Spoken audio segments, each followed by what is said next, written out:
So was 54 Squadron just air to ground? Predominantly, yeah. All of the Jags were generally air to ground. We did a little bit of air combat, but that was mostly a handling exercise. And if you ever found yourself in a turning and burning fight with anything, you were probably either not going to survive, or you were going to hit the deck at sort of 0'6" and run away very quickly. So yeah, I think 6 were the night squadron, and obviously 41 were recce. But we all did a little bit of the other roles as well.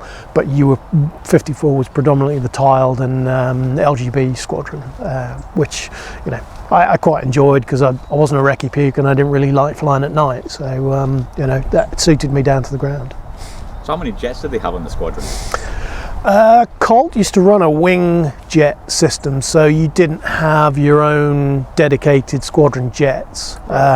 It was all depending on, and especially when the OCU moved down, they would have times where they desperately need the T-birds. So your squadron, if you had a T-bird on your squadron, it may go to the OCU for a couple of weeks.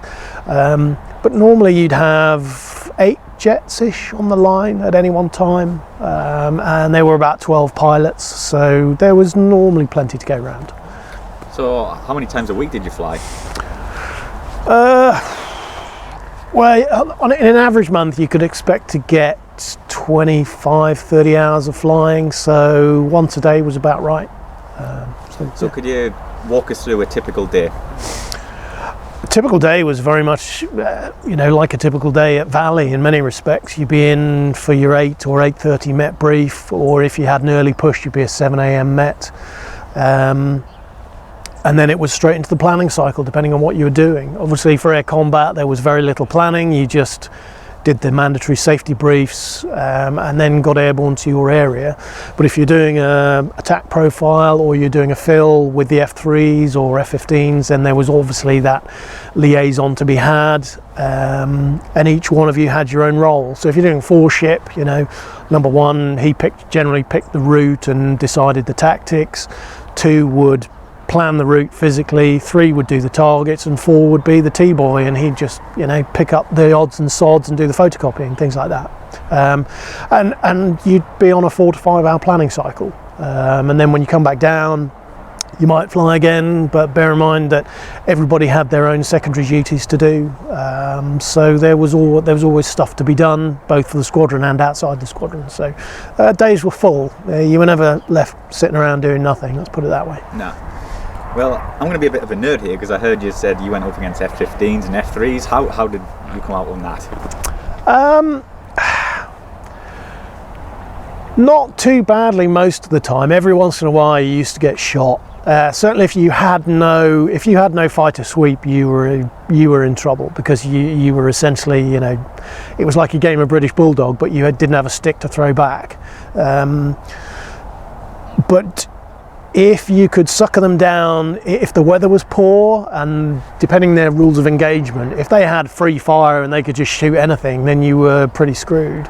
But certainly if they had to do a VID or anything like that, and you could get them down into low level, they used to get their skirt in a bit of a twist and they didn't like it, so you could actually run away. And it seems that as soon as you get the F3s down sort of below 2,000 feet, all their SA goes out the window, because they haven't got this God's eye view. They're running around on a billiard table with sort of mountains and stuff. That was where you used to be able to sort of run away bravely, as it were, and if you're really lucky, maybe shoot one, but that very rarely happened. So how many squadrons were based at Coltishall, and did you interact with each other? Yeah, we had 3. We had obviously 6, 54 and 41, but then also you had the OCU as well. We didn't really get involved with the OCU very much for obvious reasons, but certainly if we wanted a big push, we wanted an 8-ball or something like that, then yeah, you could get 41 or one of the other squadrons involved. And if one of the squadrons was on ops, so they were over in Turkey, then sometimes the guys would come over and they'd just fill in for us, and because otherwise you end up with a squadron that's half manned, and essentially they end up not doing that much. So we'd take them over, and they'd be part of a big mish, and it was good, because you then you mingled, you learned by osmosis what other squadrons were doing rather than being very much siloed.